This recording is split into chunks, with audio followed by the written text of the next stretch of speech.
Berlin ne cesse de croître, principalement parce que des jeunes venus du monde entier tombent amoureux de cette ville. Ici, je suis libre de faire ce dont j'ai envie. Je ne suis pas obligée de suivre les dictates d'autres personnes. Mais d'autres habitants ne s'y sentent plus aussi libres qu'avant et ont peur d'être chassés. Avec un salaire de 1 400 € par mois pour un appartement de 2 ou 3 pièces à 1 200 € par mois, on ne trouve plus de quoi se loger. C'est la société qui a un problème. Que reste-t-il de la liberté promise par Berlin?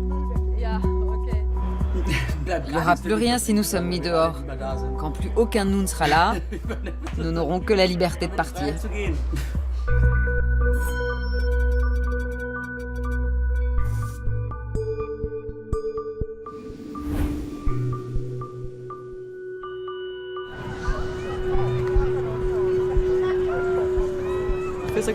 Chez moi, à Stockholm, c'est la position sociale qui détermine ce qu'on fait, ce qu'on a comme travail, qui on fréquente. Ici, on peut vraiment faire tout ce qu'on veut.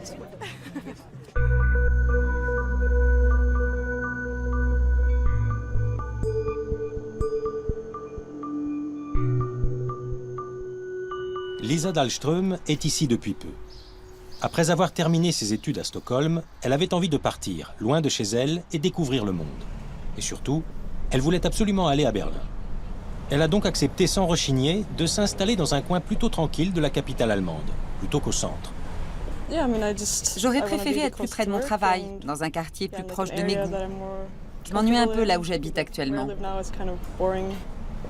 Elle doit faire 8 km à vélo jusqu'à son bureau, ce qui lui prend entre 30 et 45 minutes par jour. Elle travaille dans le quartier où elle aimerait vivre, Kreuzberg. Lisa est arrivée ici sans plan préétabli. Le principal, c'était de s'installer à Berlin. Ensuite, à sa grande surprise, elle a réussi à décrocher rapidement le métier de ses rêves, graphiste dans une start-up. Ici, la semaine de travail commence par un petit déjeuner pris en commun. Lisa aimerait bien intégrer cette entreprise. Pour l'instant, elle est à l'essai, mais elle espère décrocher un CDI. C'est sympa, il y a une bonne ambiance. Tout le monde a toujours l'air de bonne humeur. La plupart de ses collègues discutent en allemand entre eux. Lisa peine à suivre les conversations.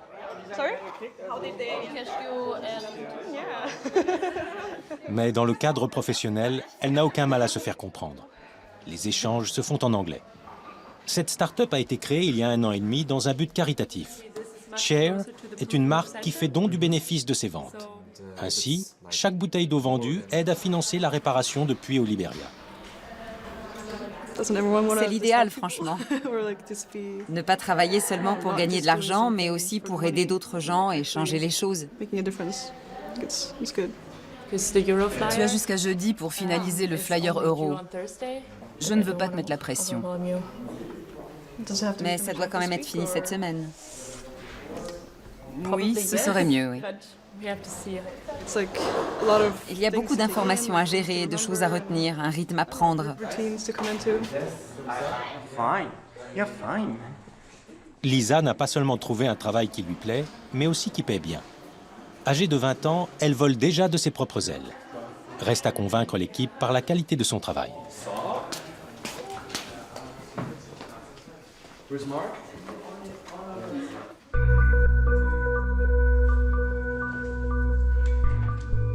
Matze Hilscher est arrivé à Berlin en 1999 à l'âge de 20 ans.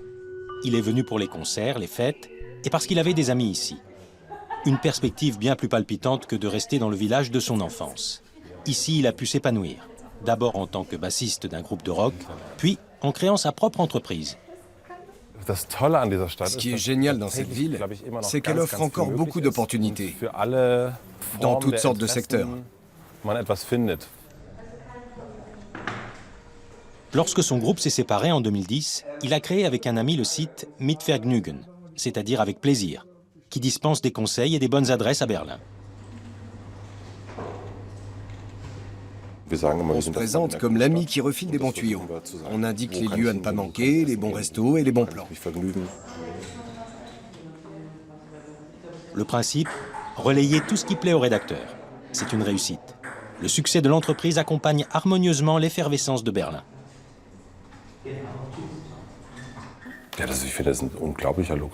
C'est un luxe incroyable. Souvent, on est tellement enthousiaste qu'on se fait des high-five, en se disant « on fait vraiment un boulot merveilleux ». Julia Kilic, gérante d'une boutique vintage à Kreuzberg, milite contre les expulsions. Après sa journée de travail, elle va faire le tour des magasins de la rue.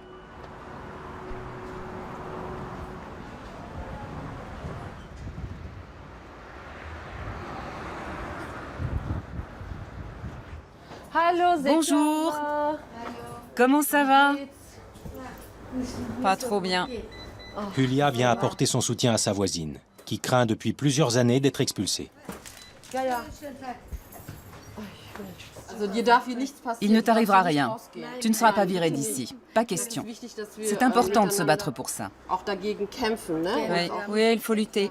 Ça fait longtemps que je suis à Kreuzberg, 40 ans.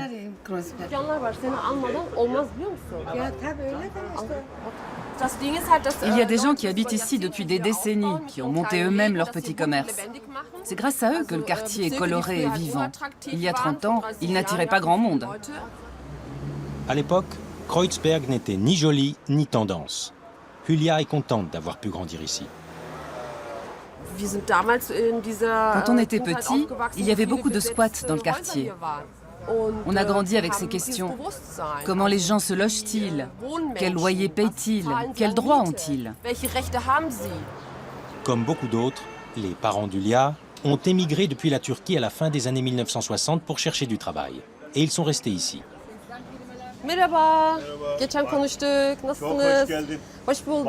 Depuis quelques années, le paysage urbain est en mutation. Des résidents de longue date partent, des nouveaux arrivants s'installent. Julia craint que Kreuzberg ne perde sa diversité. Quand on va à Friedrichshain, à Prenzlauer Berg ou au centre de Berlin, on ne voit pas ce genre de choses. Et ce que je trouve dommage dans les 3 autres quartiers de la partie Est, c'est que les habitants d'origine sont également mis dehors, à coups de gros loyers. Les anciens Berlinois de l'Est, installés depuis longtemps, doivent partir eux aussi, malheureusement. Matze se promène dans son quartier, Prenzlauer Berg, avec sa femme, Stefanie, et un ami. La garderie de notre fils est là-bas. On l'emmène toujours là après l'école. Ça existe depuis longtemps, je ne connaissais pas. On habite juste à côté. Auparavant, ce parc était un cimetière. Je dois dire que je suis épaté par cet endroit. Découvrir quelque chose de nouveau à chaque coin de rue, même quand on habite ici depuis longtemps. Voilà aussi ce que permet cette ville. Lorsque Matze et Stefanie sont arrivés à Berlin, tout était abordable, notamment les logements. Et aujourd'hui, je crois que les choses ont bien changé parce que les loyers se sont adaptés. C'est encore bien inférieur à Munich ou à Hambourg. Peut-être que je me trompe, je ne connais pas tellement le marché de l'immobilier. De mon côté, j'ai un bail établi il y a très longtemps et je n'ai pas un loyer très élevé.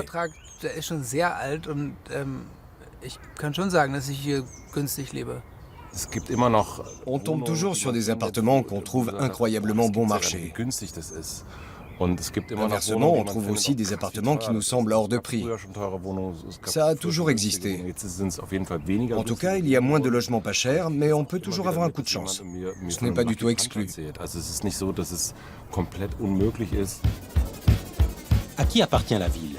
Et à l'avenir, qui pourra encore se permettre d'y vivre? À Berlin, la bataille pour le logement fait rage. C'est le bien le plus précieux ici.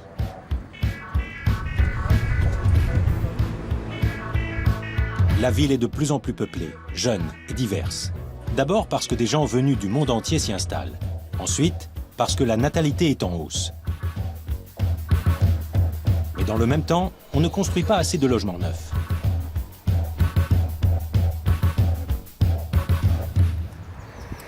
Lisa se rend à sa deuxième visite d'appartement de la journée, après avoir déjà vu une chambre à Kreuzberg. Elle était assez petite, mais parfaitement située. Il y avait une autre fille intéressée. Ça va se jouer entre elle et moi. On verra bien. Cet appartement est à la fois moins cher et plus spacieux, mais il n'est pas aussi central. Cela ne correspond pas à ce que Lisa cherche. Toutefois, elle reste pragmatique. Ça a l'air très calme par ici. J'y vais.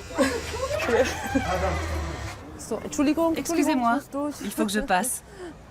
Julia se rend à la réunion du comité de défense sur Cottbusser-Damm. Ces dernières semaines, l'affluence est en baisse.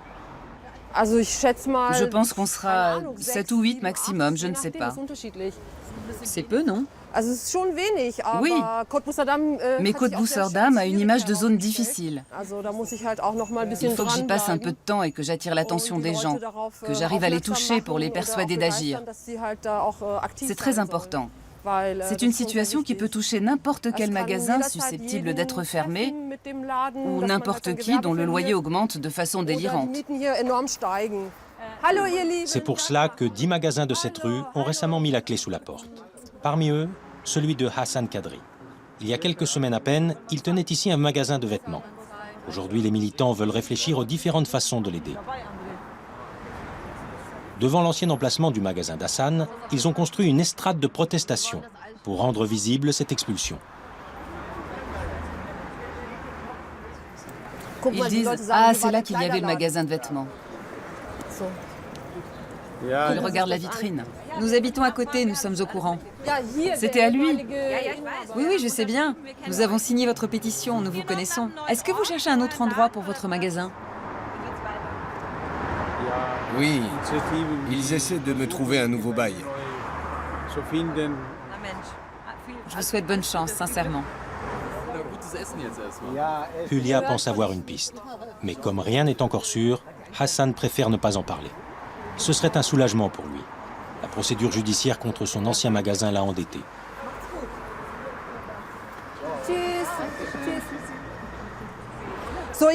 Je dois rapporter ce banc.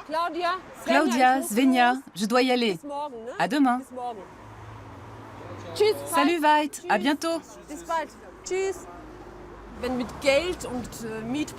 trouve ça incroyable que les propriétaires aient tant de pouvoir grâce à leur argent et au prix des loyers. C'est une atteinte énorme à la liberté de nombreux locataires et petits commerçants.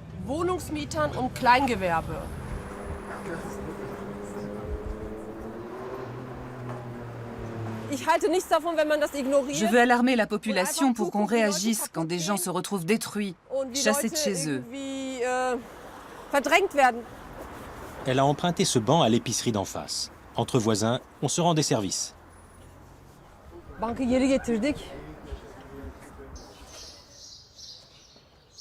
Au bout de 20 minutes, Lisa ressort de sa visite d'appartement.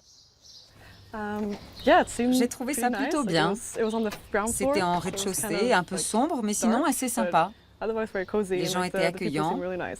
On a discuté de ce qu'on faisait dans la vie. On verra bien. Mais bien souvent, Lisa n'a pas de nouvelles des propriétaires après ses visites.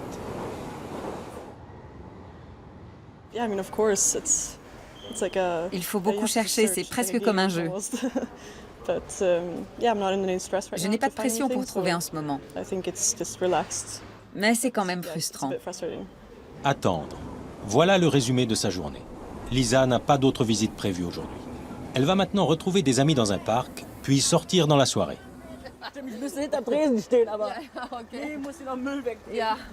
À Kreuzberg, Alice Luda anime le légendaire bar Franken. En bonne commerçante, elle sait toujours ce qui se passe dans le coin. Le comité de défense du quartier a rapproché tout le monde. Quand on voit tous ces magasins de luxe alentour, franchement, il y a de quoi être écœuré. Qui achète chez eux? Des touristes qui viennent pour le week-end, et c'est tout. C'est n'importe quoi. Hier, Connie, qui a quand même de l'argent, est entrée dans une de ces boutiques. Elle a halluciné en voyant un sac à 1 000 € ici, dans Oranienstraße. Ou un pantalon à 500. On appelle ça des concept stores. En mobilisant autant d'argent et de capital pour s'accaparer Berlin, les riches vont détruire la vie d'un nombre inouï de personnes. Il faut le dire, ça. Je suis d'accord. Ils viennent ici pour tout acheter et on se retrouve avec de moins en moins de place. Ils croient pouvoir tout se permettre avec le fric de leurs parents. Voilà leur liberté à eux. Ce bar existe depuis 33 ans. Alice, sa gérante, est arrivée ici quand le mur était encore debout, que Berlin-Ouest était un îlot de liberté, un havre pour les gens qui étaient contre le mainstream et le système.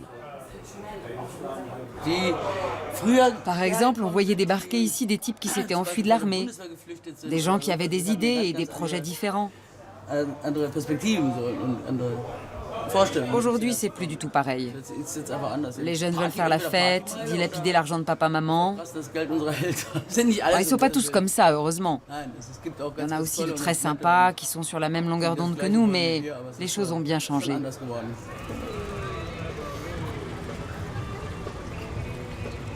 Détente amicale dans un parc avant d'aller en soirée. Lisa leur raconte ses visites d'appartement. Tu crois que tu peux la voir?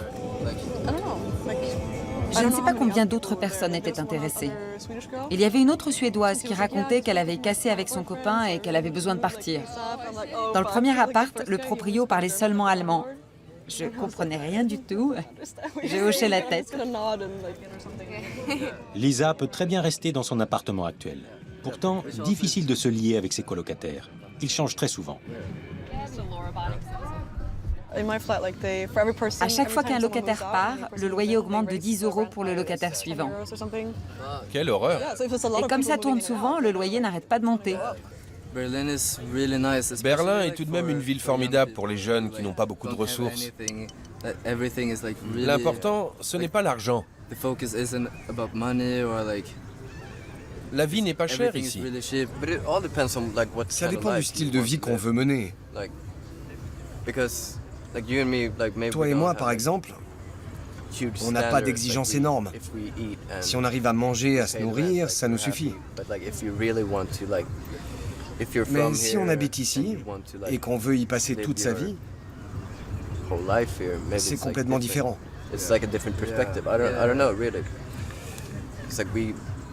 Pense aux gens qui ont un foyer à entretenir. Si la population de Berlin augmente, la ville attire aussi de plus en plus de touristes.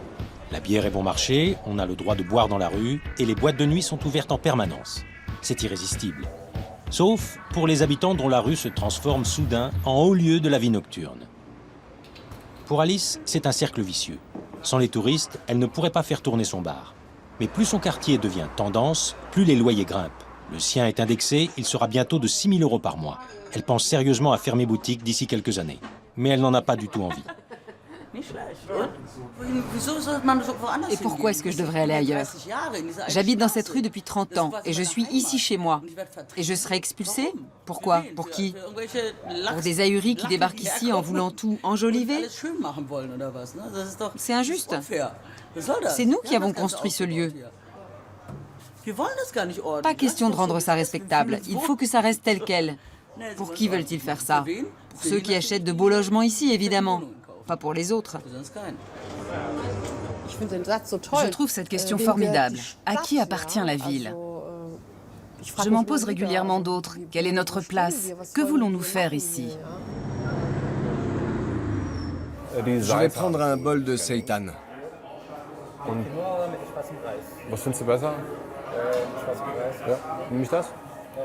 Et une limonade aussi. Matze déjeune avec son associé, Pierre. Quand ils ont créé leur site web il y a 9 ans, ils ne pensaient pas tellement à l'avenir. Ils se sont simplement trouvés au bon endroit, au bon moment, avec la bonne idée. Berlin leur a été favorable. Ils ont su saisir leur chance. Il y a beaucoup de vingtenaires qui travaillent pour nous et qui nous expliquent qu'ils ont beaucoup de mal à trouver un logement. Ils ont également beaucoup de mal à se payer certaines choses. Mais ce n'est pas nouveau. On a aussi vécu ça. Au début, j'ai habité dans le quartier de Dahlem, parce que je n'avais pas trouvé de logement à Friedrichshain. Pierre, lui, est natif de Berlin, et il voit sa ville changer. Évidemment, c'est agaçant de voir que le coût de la vie augmente. Mais ce n'est pas un phénomène récent, pas plus que la croissance démographique. Je trouve que ça a des effets positifs sur la ville. C'est bien que des gens viennent ici et apportent des choses. La ville a également besoin de ça. Je comprends tout à fait que certaines personnes aient beaucoup de mal avec cette évolution. Mais nous adorons tous les deux ce changement. Que ce soit vraiment bon ou pas, c'est un autre problème. Mais cela évolue sans arrêt. C'est quelque chose que j'aime beaucoup. Pour moi, la force de Berlin, c'est justement qu'elle change.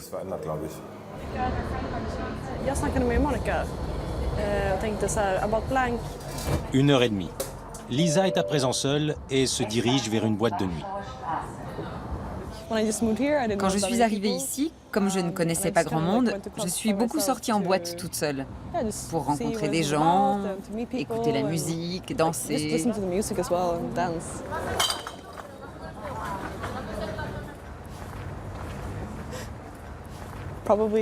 Si j'habitais plus près d'ici, peut-être que je rentrerais chez moi pour me faire un café ou pour me poser. Mais là, je suis trop loin. Ils construisent beaucoup par ici. Intéressant.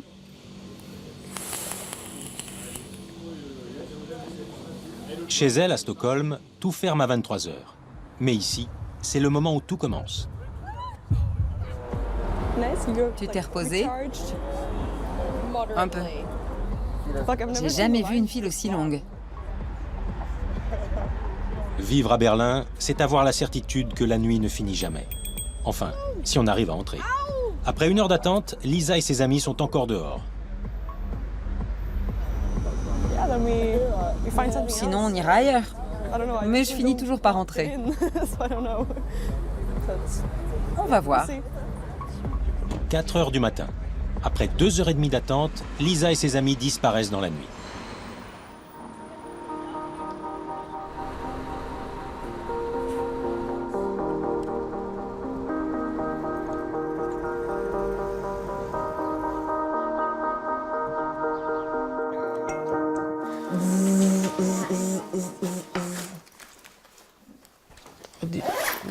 Allez, va te laver les dents. Lundi matin, peu après 7 h. À Kreuzberg, la fille de Julia se prépare à aller à l'école. Julia apprécie beaucoup cette heure passée avec elle. Tu peux ranger ça?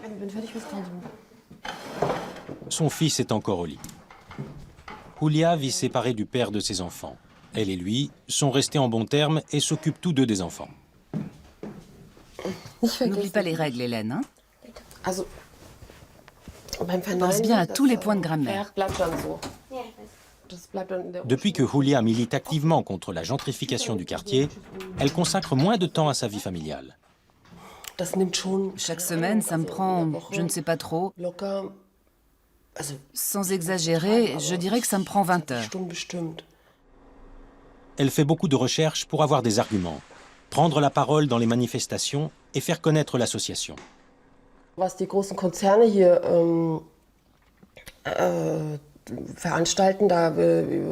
Les grands groupes opèrent avec des actions en interne, avec leur argent,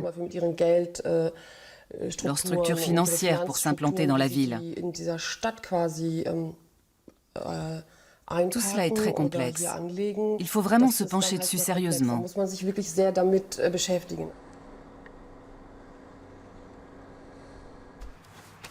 Lisa s'apprête à présenter le résultat de son travail. Je suis un peu stressée. Je vais essayer de porter tout ça. Elle est encore en période d'essai, mais elle espère être engagée définitivement. Son travail lui plaît beaucoup et rapporte bien. C'est la situation idéale pour réussir à rester plus longtemps à Berlin. J'ai hâte de voir ce qu'ils en pensent. On va voir ce que ça donne. Elle espère que ses projets d'emballage convaincront ses supérieurs. Qu'est-ce que tu as changé? Déjà l'arrière-plan. Avant, il était transparent et je l'ai passé en couleur. Je trouve ça plutôt joli. Et là-haut, je ne sais pas si j'ai bien fait, si c'est trop gros ou pas, mais ça se voit mieux. Et là aussi. Ah, c'est très réussi. Je trouve ça bien. La version avec le risotto, la variante bio, elle est excellente. Tu as agrandi le logo bio? Non. C'était demandé? Oui, on voudrait l'agrandir sur tous les produits. C'est génial. Ce qu'il y a de bien avec Lisa, c'est qu'on peut lui demander un truc et 2 minutes plus tard, elle vous dit « Voilà, j'ai fini ». Elle est très rapide. C'est un plaisir de travailler avec toi. Merci. Je fais ça depuis des années, mais je n'ai jamais réussi à me muscler comme ça. Julia est un peu en retard pour ouvrir son magasin. Elle a un visiteur, Hassan Kadri, qui est arrivé avant elle. La boutique de Julia rappelle à Hassan la sienne, qu'il a perdue récemment. Pendant 17 ans, il a vendu des vêtements pour dames. Il n'arrive toujours pas à se faire à l'idée qu'il n'a plus son magasin. Nous ne gagnons pas beaucoup d'argent. Nous gagnons notre pain quotidien. C'est notre travail. C'est terrible de nous le prendre. C'est effroyable. Avec l'aide du comité de défense, il s'est battu pour avoir le droit de rester, mais en vain. Le dernier mois a été très pénible. J'étais terrifié. J'avais très peur de tout perdre. Tout. Ça me faisait une peur immense. Je craignais de me retrouver à la rue. Ça m'a beaucoup marqué. Pour Julia, l'histoire de Hassan ou celle de l'épicerie d'en face sont bien plus que des drames isolés. Il y a une sorte d'échange de population au centre de la ville. C'est à la fois insidieux et visible. On constate bien que pour les riches, ce quartier représente une occasion de placer de l'argent. Mais malgré tout, il faut que les gens puissent vivre dans cette rue. Et les petits commerces font partie de la vie. Pendant longtemps, Julia et d'autres militants ont remué ciel et terre pour trouver un nouveau magasin à Hassan. Leurs efforts portent enfin leurs fruits. Hassan a désormais un nouveau magasin. Il est beaucoup plus petit qu'avant, mais c'est déjà ça. Une fois que les factures en cours auront été réglées, les choses devraient aller mieux avec ce nouveau magasin. Je te remercie. Tu t'es donné beaucoup de mal, tu as cherché partout, tu as demandé de l'aide.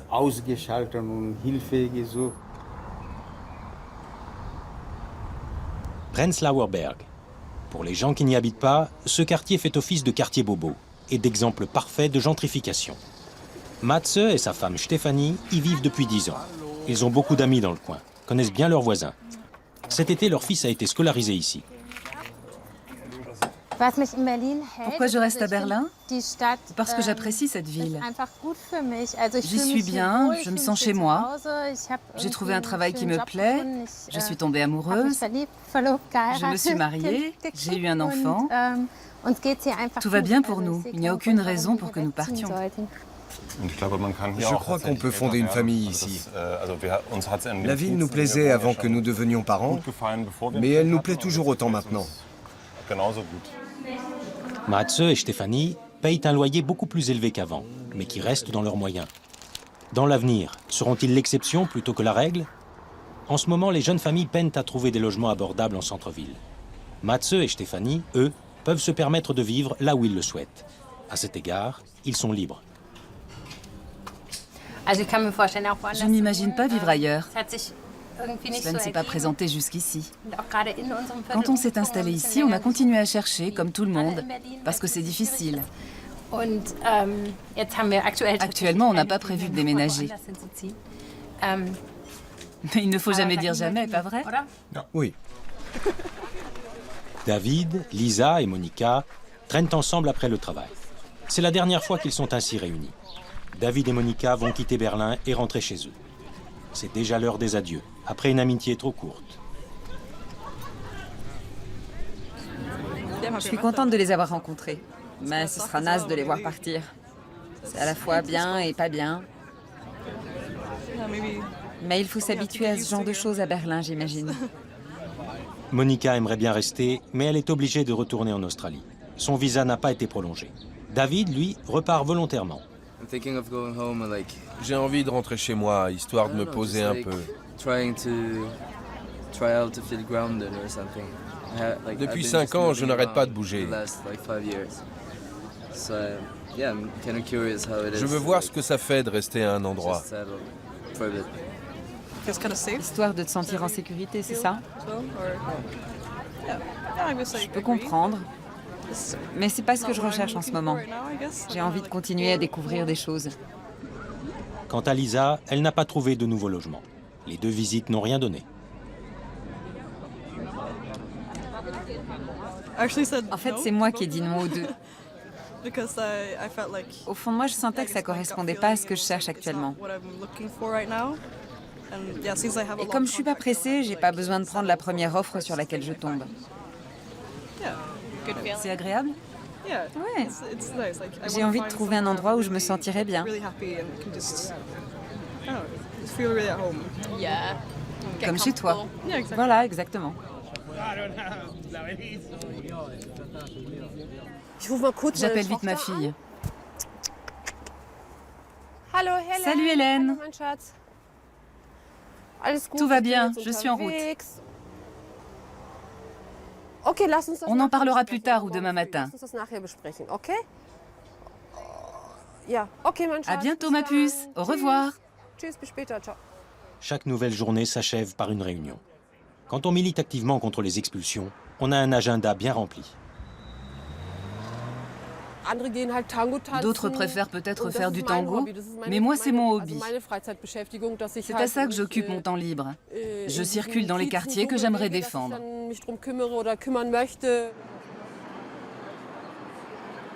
Si la population de Berlin augmente, c'est avant tout parce que des jeunes tombent amoureux de cette ville, par soif de liberté.